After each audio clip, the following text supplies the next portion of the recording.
এনসিএলে নিজের প্রথম ম্যাচটা খুব বেশি সুবিধা করে উঠতে পারেননি নাসির হোসেন। ব্যাট হাতে 10 বল খেলে করেছিলেন মাত্র 2 রান, হয়েছিলেন সমালোচনার শিকার। তবে নিজের খেলা দ্বিতীয় ম্যাচে জ্বলে উঠলেন নাসির, যদিও ভূমিকাটা বল হাতে। বরিশালের বিপক্ষে হাত ঘুরিয়েছেন 4 ওভার, 4 ইকোনমিতে দিয়েছেন 16 রান, নিয়েছেন মহাগুরুত্বপূর্ণ 2 উইকেট। বরিশালের 2 ওপেনার রাফসান আল মাহমুদ এবং ইফতিকার রহমান ইফতিকে ফিরিয়েছেন তিনি। ব্যাট হাতে কঠিন পরীক্ষার মুখোমুখি অবশ্য হতে হয়নি তাকে। 9 বল খেলে 9 রানে অপরাজিত থেকেছেন শেষটাতে। তার দল রংপুরও তুলে নিয়েছে জয়।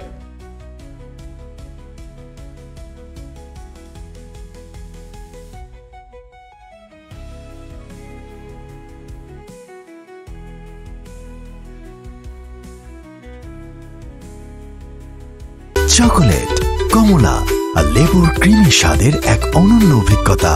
Ispahani puffy byte.